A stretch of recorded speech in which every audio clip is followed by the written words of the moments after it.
আমি আজকে চটজলদি একটা চিকেনের রেসিপি বানাবো। তার জন্য আমি প্রথমে একটা মিক্সিং জারে টমেটো, স্বাদ মতন কাঁচা লঙ্কা, 8 থেকে 10 কোয়া রসুন, 1 ইঞ্চি থেকে অল্প একটু বেশি আদা, হাফ পেঁয়াজ আর ধনেপাতা একেবারে গোড়া সমেত সবটাকে দিয়ে খুব ভালো করে একটা মিহি পেস্ট বানিয়ে নেব। অপর পাশে আমি একেবারে করব বলে প্রেশার কুকার নিয়েছিলাম। প্রেশার কুকারে 600 চিকেন, তার সাথে একটু মোটা মোটা করে কেটে রাখা 1.5খানা পেঁয়াজ খুব ভালো করে দিয়ে দিলাম। তারপর এর মধ্যে অ্যাড করব সেই করে রাখা পেস্টটা, যেটা আমি দেখালাম। ওই পেস্টটা দেওয়ার পরে আমি এর মধ্যে অ্যাড করে দেব স্বাদ মতো নুন, অল্প একটু হলুদ গুঁড়ো, কাশ্মীরি লঙ্কার গুঁড়ো, আর দেব গরম মশলা বা মিট মশলা দিলেও চলবে।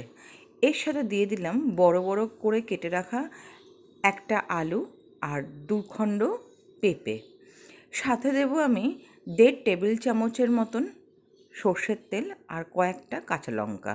এবারে আমি যতটা গ্রেভি রাখবো সেই অনুযায়ী জল অ্যাড করব।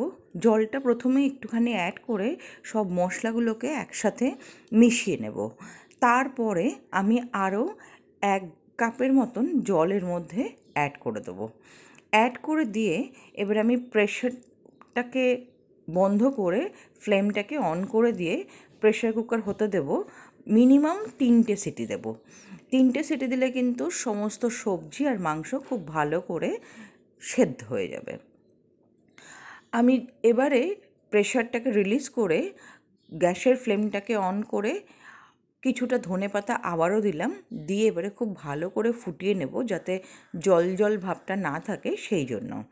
মিনিট 4 ফোটানোর পর আমি একটু রেস্টিং টাইম দিয়ে ঢাকা দিয়ে রেখে দেব। তারপরে গরম গরম পরিবেশন করব। এটা কিন্তু ভাত, রুটি অথবা এমনিও খেতে খুব ভালো লাগবে।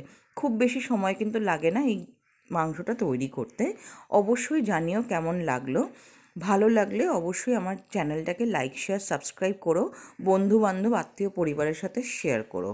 আর কমেন্ট করে অবশ্যই জানিও কেমন লাগলো আমার ভিডিওগুলো। ডিনারে কিন্তু এটা শুধুও খাওয়া যায়, পুরো পেট ভরা একটা খাবার।